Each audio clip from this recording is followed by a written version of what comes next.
హరే కృష్ణ. కార్తీక మాసంలో సత్యనారాయణ స్వామి వ్రతం చేస్తే. కార్తీక మాసం ఎంతో శ్రేష్టమైన మాసం. ఈ మాసంలో దీపాలు వెలిగించేటప్పుడు ఒక్క ఒత్తిని ఉపయోగించకూడదని, కార్తీక దీపంలో 2 ఒత్తులు కలిపి రెండుగా వేయడం లేదా 3 ఒత్తులు కలిపి వేయాలని పండితులు చెప్తున్నారు. ఆ ఒత్తులు తామర నార, అరటి నార వంటివి ఉపయోగించాలి. అలాగే కార్తీక పౌర్ణమి రోజున సత్యనారాయణ స్వామి వ్రతం చేయడం వలన ఆయురారోగ్యాలతో పాటు అష్టైశ్వర్యాలు కూడా కలుగుతాయి. ఈ మాసంలో అభిషేకాలు, బిల్వ అర్చన, స్తోత్ర పారాయణాలు, శివనామ స్మరణలు చేస్తే ఎంతో మేలు చేస్తాయి.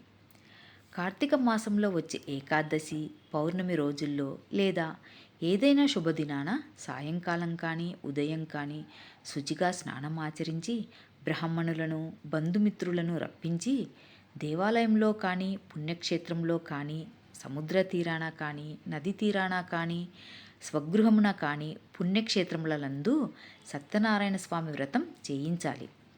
పూజాస్థలాన్ని గోమయములచే శుద్ధి చేయాలి.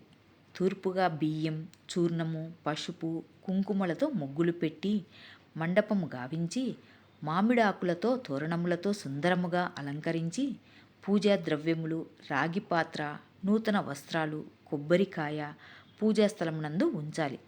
భక్తితో దీపారాధన చేసి శ్రీ సత్యనారాయణ స్వామి వ్రతాన్ని భక్తి శ్రద్ధలతో ఆచరించాలి. ఈ వ్రతాన్ని ఆచరించడం ద్వారా కష్టనష్టాలు తొలగిపోతాయి. ధన ధాన్యాలకు లోటుండదు. సౌభాగ్యకరమైన సంతానం, సర్వత్రా విజయం లభిస్తుంది. మాఘ, వైశాఖ, కార్తీక మాసములందు కానీ ఏదైనా శుభదినాన దీనిని ఆచరించాలి. దారిద్ర్యం తొలగిపోవాలంటే ఈ వ్రతాన్ని ఆచరించాలి. శ్రీ సత్యనారాయణ స్వామి వ్రతం అన్న పేరులోనే సత్యం ఉంది. కాబట్టి మనం కూడా సత్యాన్నే పలుకుతూ ముందుకు సాగిపోదాం.